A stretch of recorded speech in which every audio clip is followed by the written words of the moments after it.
Hello friends, a very warm welcome to all of you. आप सभी का brothers education hub के YouTube channel BEH classes पे स्वागत है। चलिए स्टार्ट करते हैं आज की इस वीडियो को।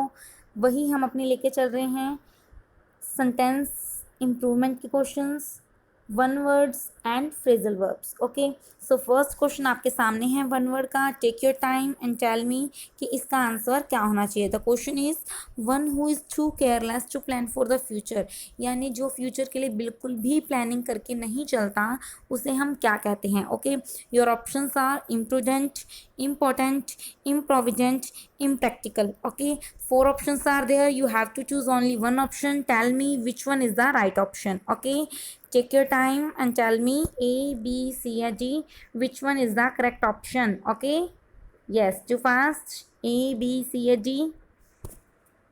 एंड अगर ये सेशन आपके लिए हेल्पफुल रहता है या पिछले सेशंस को आपने इंजॉय किया है तो वीडियो को एक थम्स अप दे दीजिए, लाइक कर दीजिए वीडियो को एंड शेयर कर दीजिए। Okay, yes, too fast. बताइए ए, बी, सी या D. Yes, A, B, C या D. Very good, C will be the right option. देखिए क्या बोला कि एक ऐसा पर्सन जो फ्यूचर के लिए कुछ भी नहीं सोचता, फ्यूचर के लिए मतलब प्लानिंग ही नहीं करता, उसको हम बोलते हैं इम्प्रोविडेंट।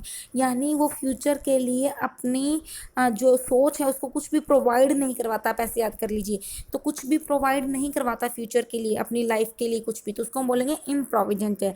इम्प्रोविडेंट यानी एक ऐसा पर्सन जो फ्यूचर के लिए बिल्कुल केयरलेस है। ओके, बाकी ऑप्शंस की बात करें तो इम्प्रूडेंट, प्रूडेंस का आपको पता है, प्रूडेंस मीन्स जब हमारे अंदर एक बुद्धिमत्ता होती है ना, वाइजनेस होना, तो प्रूडेंट कौन होता है? वाइज। तो इम्प्रूडेंट मतलब क्या हो जाएगा? नॉट वाइज, जो सियाना नहीं है उसे हम क्या कहते हैं? उसे हम इम्प्रूडेंट कहते हैं। इम्पॉर्टेंट क्या बनेगा? देखिए, इंपॉर्टेंट मतलब पावर, एंड इम्पॉर्टेंट यानी जिसमें पावर नहीं है, लैक ऑफ पावर है, पावरलेस है, उसे हम क्या कहेंगे? उसे हम इम्पॉर्टेंट कहेंगे। ओके, इम्प्रैक्टिकल जिसको यूज़ नहीं कर सकते, जिसको नहीं कर सकते, प्रैक्टिस में नहीं ला सकते, उसको हम क्या बोल देंगे? इम्प्रैक्टिकल। ओके, या फिर इम्प्रैक्टिसेबल, यानी नॉट ईजी टू डू, जो चीज़ करने के लिए ईजी नहीं है उसे हम क्या कहते हैं? इम्प्रैक्टिकल। ओके, तो बहुत अच्छा क्वेश्चन था। इम्प्रोविडेंट यानी जो पर्सन अपने फ्यूचर के लिए केयरलेस है, उसके लिए कोई भी प्लानिंग नहीं करता। ओके, चलिए second question. Practice of employing spies in war, युद्ध में जब जासूस लगाए जाते हैं तो उस काम को क्या कहते हैं? बताइए। Four options are there. Esplanade, espionage, espadrille, estrangement. A, B, C या D. Take your time, you have 30 seconds. Tell me which one is the right option, A, B, C या फिर D. Yes, A, B, C या D. Esplanade, espionage, espadrille, estrangement. A, B, C या फिर D.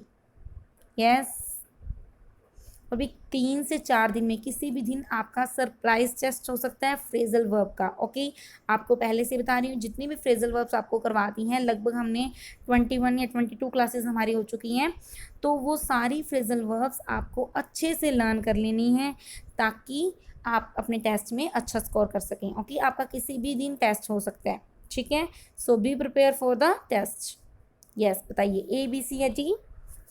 Very good, B will be the right option. देखिए, espionage क्या होता है? जासूसी करना। क्या करना? जासूसी करना, स्पाइंग करना। ओके, जो स्पाइस कौन होते हैं? जासूस। तो जो जासूस काम करते हैं उसको हम क्या बोलते हैं? जासूसी, यानी एस्पाइनेज। ओके, चलिए बाकी ऑप्शंस की बात करते हैं। तो एस्प्लेनेड क्या होता है? एक बहुत ओपन एरिया होता है, जैसे बोलते हैं ना छोर, किनारे जो होते हैं, उस एरिया को हम बोलते हैं मेनली। तो एस्प्लेनेड यानी एक ओपन एरिया जिस पे हम वॉक कर सकते हैं। Okay, open area for walking या ड्राइविंग, उसे हम बोलते हैं एस्प्लेनेड। ओके, एस्पेड्रिल क्या होता है? ये एक तरह का फुटवियर होता है, अ काइंड ऑफ फुटवियर। ओके, एक तरह का शू या फिर सैंडल्स बोल सकते हैं, वो होते हैं एस्पेड्रिल। ओके, स्ट्रेंजमेंट तो सभी को पता होगा, अजीबोगरीब, तो उसको बोलते हैं स्ट्रेंजमेंट। ओके, तो बाकी ऑप्शंस को भी अच्छे से लर्न कर लेना कि क्या वर्ड्स में कह रहे हैं। Esplanade means open area, espadrille means a kind of footwear, espionage करना मीन्स स्पाइन करना। ओके, चलिए third question. More than what is needed और वांटेड, जितनी ज़रूरत है या फिर जितना चाहते हैं, जब उससे ज़्यादा मिलता है, मोर देन व्हाट इज़ नीडेड और वांटेड, उसके लिए हम क्या वर्ड यूज़ करेंगे? Abundant, adequate, sufficient, superfluous. A is abundant, B is adequate, C is sufficient, D is superfluous. Tell me क्या बनेगा इसमें, A, B, C या D? Yes, A, B, C या D, which one is the right option? Do fast. A, B, C या फिर D? More than what is needed or wanted. जितनी ज़रूरत है जब उससे ज़्यादा मिल जाता है या फिर उससे ज़्यादा होता है उसे हम क्या कहते हैं? A, B, C या D? Yes, do fast. Very good, D will be the right option. देखिए सुपरफ्लुअस का तो आपको अच्छे से पता होगा, जब एक्स्ट्रा में ही है कुछ उसको हम बोलते हैं सुपरफ्लुअस. अब बाकी ऑप्शन से कंफ्यूज नहीं होना. क्यों? अबंडेंट का मतलब क्या होता है? जब लार्ज अमाउंट है, काफ़ी मात्रा में, लेकिन ऐसा नहीं है कि वो ज़रूरत से ज़्यादा है, उसको हम नहीं बोलते abundant. Abundant means in large amount. क्या बोलेंगे अबंडेंट को?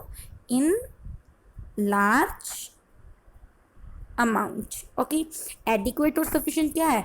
कि जितना चाहिए उतना है. ठीक है. इनफ फॉर समथिंग, किस चीज़ के लिए इनफ है, उसको हम क्या बोलेंगे? एडिक्वेट और सफिशिएंट है. और सुपरफ्लुअस क्या होता है? Beyond from what is needed. Beyond है, जितनी ज़रूरत है उससे भी कहीं ज़्यादा, उसको हम बोलेंगे superfluous. Okay. So D will be the right option. ठीक है. चलिए next question. Yes, sudden and violent change. जब एकदम से कुछ चेंज आ जाता है और जो बहुत वायलेंट होता है यानी बहुत डिस्ट्रक्टिव होता है, उस चेंज को हम क्या कहते हैं? Cataclysm, catalysis, catacombs, catechism. Okay. A, B, C या D? A is cataclysm, B is catalysis, C is catacombs and D is catechism. Yes, tell me, A, B, C या D? Hurry up. A, B, C या D क्या बनेगा? Sudden and violent change बताइए. A, B, C या D? किसे खाएंगे? बहुत बार ये वर्ड करवा चुके हैं आपको. Very good. कैटाक्लिज्म आपको मैंने काफ़ी बार करवाया था. कैटाक्लिज्म होना, कैटास्ट्रोफ होना, डिस्ट्रक्टिवनेस कुछ हो जाना, जब सब कुछ वायलेंट अटैक हो जाता है, जब सब कुछ डिस्ट्रक्शन हो जाता है, डिस्ट्रक्ट हो जाता है यानी ख़राब हो जाता है, डिस्ट्रॉय हो जाता है, उसको हम बोलते हैं कैटाक्लिज्म. ठीक है. या फिर कैटास्ट्रोफ. अब बाकी ऑप्शंस की बात करें तो कैटालिसिस तो आपको पता होगा, हिंदी में आपने सुना होगा उत्प्रेरक, जो किसी केमिकल रिएक्शन को की स्पीड को बढ़ा देता है, उसे हम क्या कहते हैं? कैटालिसिस कहते हैं. कैटाकॉम्स क्या होती हैं? एक ऐसा प्लेस जहाँ पे लोगों को दफनाया जाता है. A place, mainly underground place होता है. A place where people are buried, उसे हम क्या कहते हैं? उसे हम कैटाकॉम्स कहते हैं. क्या कहते हैं? कैटाकॉम्स. ओके. एंड कैटासिज्म क्या होता है बताइए अगर किसी को पता है तो. Catechism. Yes, you have only 10 seconds. Tell me अगर आपको कैटासिज्म का मीनिंग पता है तो. देखिए कैटासिज्म क्या होता है? एक तरह के क्वेश्चन आंसर की सीरीज होती है. A series of question answers. Okay. Question answers की सीरीज होते हैं. कैसे? नॉर्मल पेपर के लिए हम नहीं बोलते, जो रिलीजियस किसी की टेस्टिंग करने के लिए, कि धर्म के अकॉर्डिंग जो धर्म संबंधित क्वेश्चंस होते हैं उसे हम बोलते हैं कैटासिज्म. यानी कोई रिलीजन होगा जिसमें टेस्टिंग करने के लिए किसी पर्सन की एक सीरीज होती है क्वेश्चन आंसर की, उसे बोलते हैं कैटासिज्म. ओके. चलिए नेक्स्ट क्वेश्चन की ओर चलते हैं. Yes, next one is a small waterfall and groups of waterfalls flowing down a rocky hillside is called. जब एक हिल साइड से वाटरफॉल होते हैं जो झरने से निकलते हैं या फिर उनके ग्रुप को क्या बोलते हैं? Option are there, 4 options are there. A is hurricane, B is stream, C is volcano, D is cascade. बताइए मुझे क्या बनेगा? ए, बी, सी या D? Yes, A, B, C या D? Which one is the right option? Tell me. A, B, C या D? Hurricane, stream, volcano, cascade. Yes, very good. D will be the right option. देखिए cascade क्या होता है? Waterfalls, झरने. ठीक है. या फिर उनका ग्रुप, उन्हें हम क्या कहते हैं? उन्हें हम कैस्केड कहते हैं. ओके. वोल्केनो तो आपको पता है ना, आपने देखा होगा लावा निकलता है ना, तो जिस माउंटेन से लावा निकलता है उसको हम बोलते हैं वोल्केनो. और जब भी वो लावा होता है मतलब फटता है तो उसके लिए हम बोलते हैं वोल्केनिक इरप्शन. ठीक है. क्या बोलते हैं? Volcanic eruption. Eruption word use करते हैं जब भी उस माउंटेन की पीक से लावा निकलता है. ओके. स्ट्रीम तो आपको पता ही है, धारा, फ्लो ऑफ वाटर. है ना, स्ट्रीम। हरिकेन क्या होता है? हरिकेन क्या होता है? एक ऐसा आप बोल सकते हो स्ट्रॉम, बहुत पावरफुल डिस्ट्रक्टिव स्ट्रॉम बोल सकते हो, ठीक है, जो काफ़ी डिस्ट्रक्शन कर दे, काफ़ी तबाही मचा दे, उस स्ट्रॉम को हम क्या कहेंगे? हरिकेन कहते हैं। क्या कहते हैं? हरिकेन। स्ट्रॉम नहीं, sorry, storm. Okay, destructive storm, तूफान। तो हरिकेन क्या होता है? Destructive storm. स्ट्रीम क्या होती है? फ्लो ऑफ वाटर यानी धारा। वोल्केनो क्या होता है? एक माउंटेन जिसकी पीक से लावा निकलता है। And cascade is waterfall. Okay, समझ गए हैं?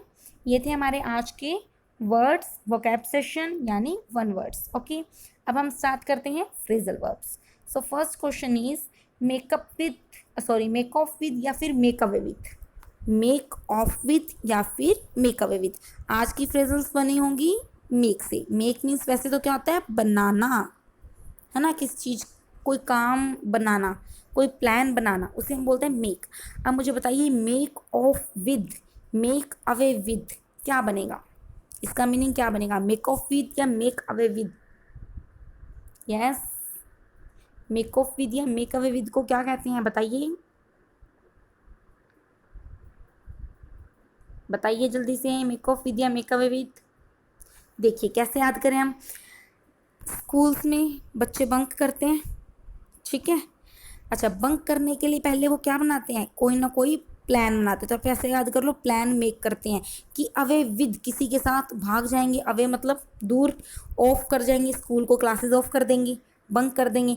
तो मेक ऑफ विद, स्कूल को ऑफ कर देंगे, क्लासेस ऑफ कर देंगे, किसी के साथ दूर भाग जाएंगे, विद किसी के साथ। तो उसके लिए वो क्या बनाते हैं? प्लान बनाते। तो मेक ऑफ विद करना यानी भाग जाना, ठीक है। मेक ऑफ विद मतलब भाग जाना, एस्केप हो जाना, यानी रन अवे। क्या कर जाना? रन अवे, भाग जाना। सेंटेंस देखिए, they made of with the cash and flat.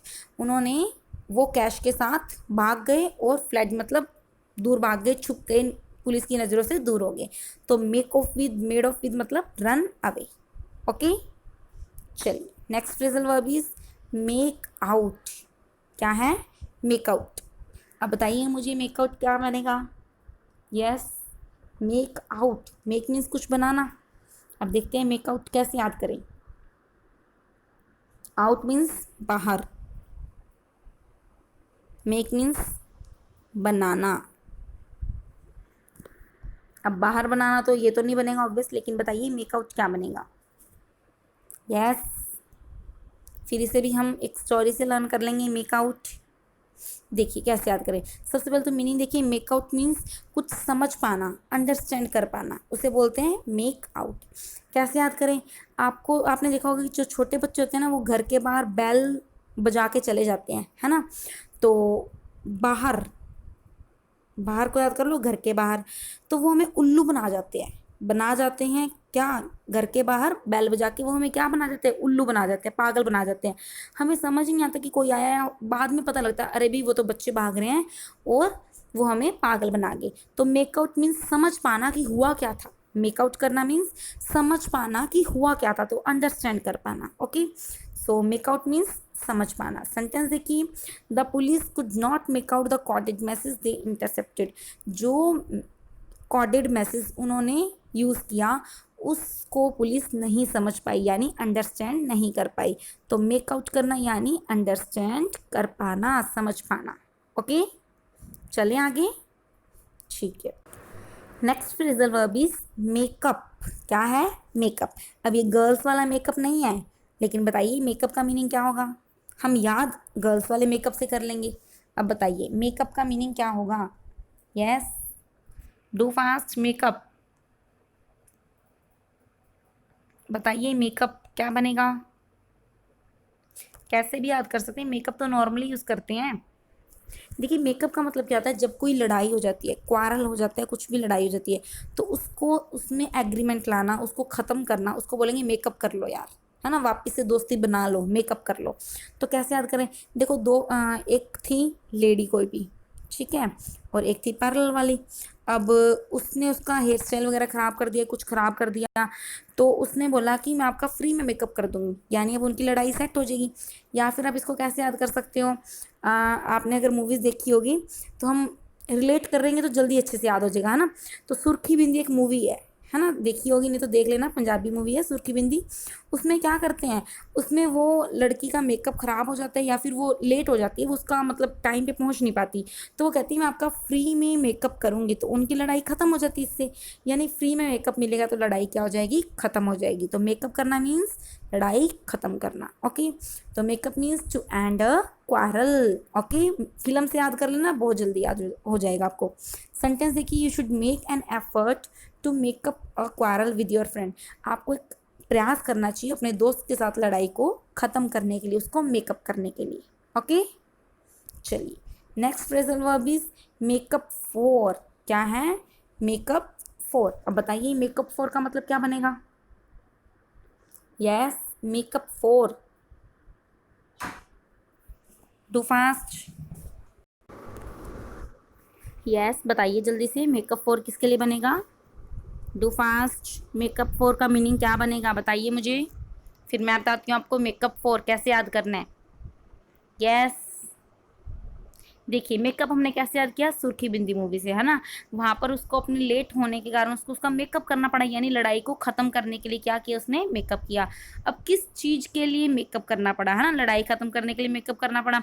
अब मेकअप फॉर, क्योंकि उसको हर जाना भुगतना पड़ा, उसको कंपनसेट करना पड़ा कि वो लेट आई है, इस चीज़ के लिए उसको फ्री मेकअप देना पड़ा। तो मेकअप फॉर करना यानी कंपनसेशन फॉर, कंपनसेट फॉर, किसी चीज़ के लिए हर जाना भुगतना। ओके, सेंटेंस देखिए, after her long illness she is trying her best to make up for her deficiency in study. बहुत लंबे टाइम तक बीमार रहने के बाद उसकी स्टडी में जो कमी आई है उस चीज़ को सही करने के लिए, कंपनसेट करने के लिए वो अपना बेस्ट कर रही थी। ओके, ये थी हमारी आज की फ्रेजल वर्ब्स। अब हम स्टार्ट करते हैं सेंटेंस इम्प्रूवमेंट। ओके, चलिए फर्स्ट क्वेश्चन आपके सामने है, when the bomb went off it broke all of our windows. क्या था, जब बॉम्ब फटा तो इसने हमारी विंडोज को तोड़ दिया। तो क्या बनना चाहिए, all of our windows, all our windows, all windows of us, और all windows. A B C या डी, क्या बनेगा। उससे पहले देख लीजिए, आपको मैंने फ्रेजल वर्ब करवाई थी गो ऑफ, ठीक है। बहुत दूर जाके जब कोई चीज़ ऑफ हो जाती है, पटाखे से याद किया था, जब तक उसकी चिंगारी जल रही है यानी वो नहीं फटा, जब वो दूर जाके उसकी चिंगारी बुझने वाली होती है तब वो क्या होता है, एक्सप्लोड हो जाता है। तो गो ऑफ, वेंट ऑफ होना मतलब एक्सप्लोड हो जाना। याद है ना आपको ट्रिक। तो देखिए अब मुझे बताइए, यहाँ पर ये जो आपके पास हाईलाइटेड है ऑल ऑफ आर विंडोज़, इसकी जगह क्या रिप्लेसमेंट होनी चाहिए या फिर किसी रिप्लेसमेंट की नीड नहीं है। ए बी सी या डी, क्या बनेगा। यस, ए। तो मुझे बताइए ऑल ऑफ आवर विंडोज़ की जगह क्या बनेगा, ए बी सी या D. Yes, do fast, hurry up, A B C या डी, क्या बनना चाहिए। सही है, देखिए क्या बनेगा, नो इम्प्रूवमेंट।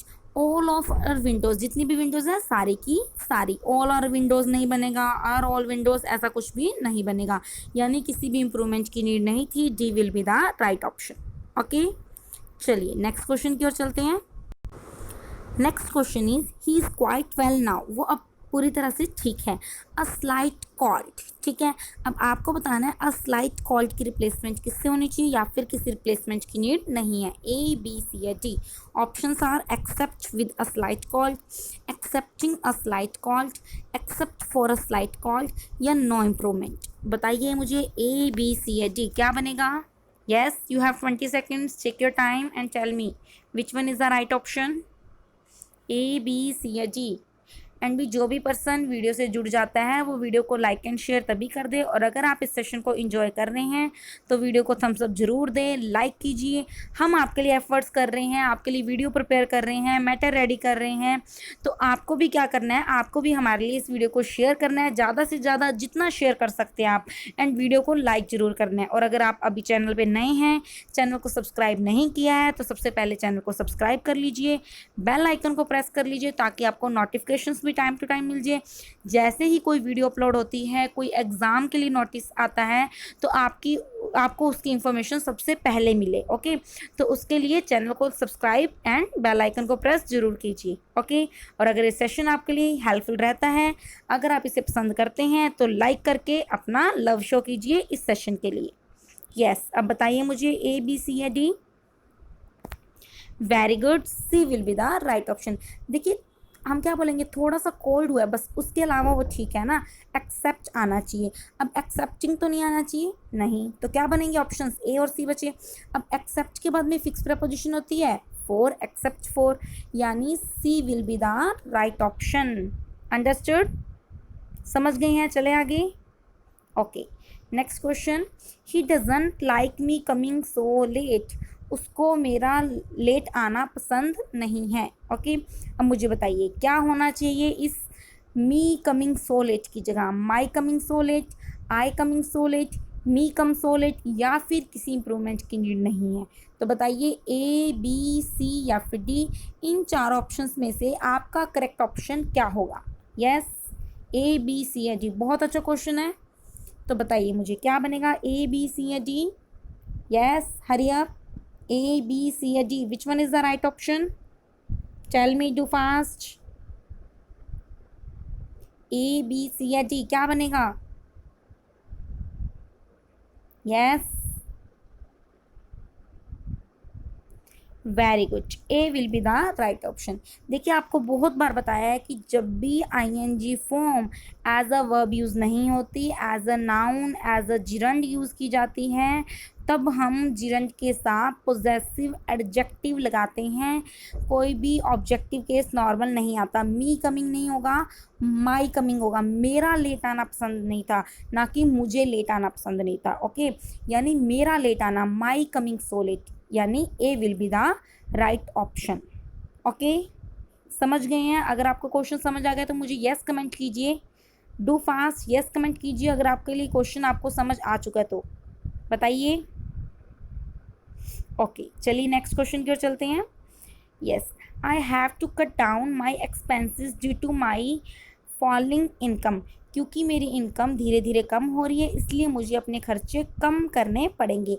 अब आपको I have to cut down इसकी रिप्लेसमेंट करनी है, बताना है क्या किसी रिप्लेसमेंट की नीड है, अगर है तो क्या रिप्लेसमेंट होनी चाहिए, या फिर किसी रिप्लेसमेंट किसी इंप्रूवमेंट की नीड नहीं है। ओके, ए बी सी या डी क्या बनना चाहिए। इसके लिए आपको cut down phrasal verb use होगी, कट ऑफ यूज़ करेंगे, कट आउट यूज़ करेंगे, कट ऑफ यूज़ करेंगे, क्या यूज़ करेंगे। आपको फ्रेजल वर्ब्स मैंने करवाई हैं कट से। अब देखते हैं कौन पर्सन पढ़ता है, कौन पर्सन स्टडी करता है, कौन नहीं करता। बताइए मुझे क्या बनेगा, cut down, cut off, cut out या कट ऑफ, क्या बनेगा। यस, ए बी सी या D, do fast. A B C या डी क्या बनना चाहिए।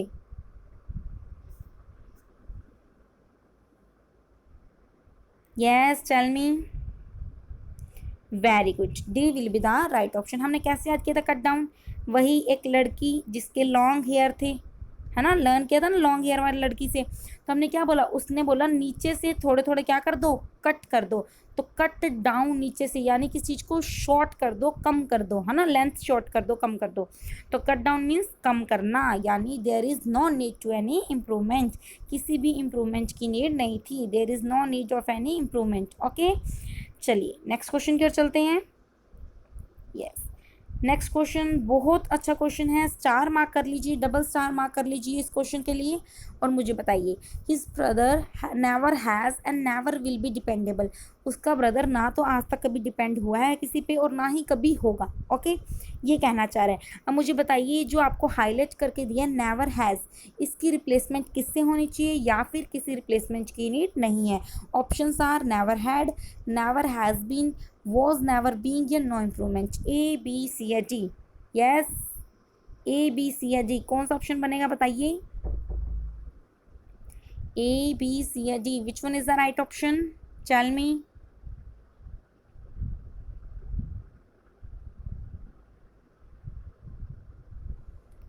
ए बी सी या डी क्या बनना चाहिए बताइए। Very good, B will be the right option.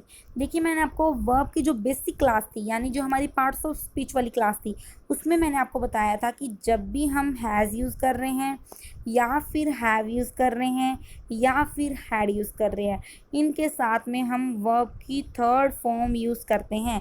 लेकिन यहाँ पर तो कोई वर्ब की थर्ड फॉर्म नहीं है, और ऐसे मैंने आपको क्वेश्चंस भी करवाए हैं, है ना। तो यहाँ पर हैज़ के बाद में वर्ब की थर्ड फॉर्म आनी है। अब कौन सी वर्ब की थर्ड फॉर्म लगाएं। देखिए यहाँ पर मेन वर्ब क्या यूज़ हो रहा है, बी, विल के बाद में फर्स्ट फॉर्म आनी थी, बी हमने लगा दी, लेकिन यहाँ पर हमें क्या लगानी है, थर्ड फॉर्म, और बी की थर्ड फॉर्म क्या होती है, बीन, यानी नेवर हैज़ बीन, वो आज तक ना तो कभी डिपेंडेबल हुआ है और ना ही कभी होगा। ओके, यानी B will be the right option. Understood? Okay, ये थी हमारी आज की वीडियो। आई होप आपने इस वीडियो को बहुत अच्छे से एंजॉय किया होगा, बहुत कुछ सीखा होगा इस वीडियो से। अगर ये वीडियो आपके लिए हेल्पफुल रहती है, अगर आपने इससे कुछ सीख पाए हो, तो इस वीडियो को लाइक कीजिए, शेयर कीजिए, चैनल को सब्सक्राइब कर लीजिए, बेल आइकन को प्रेस कर लीजिए। Okay, thank you so much. Please घर पे रहिए, घर से बाहर बिल्कुल भी मत जाइए। Take care yourself. Bye bye.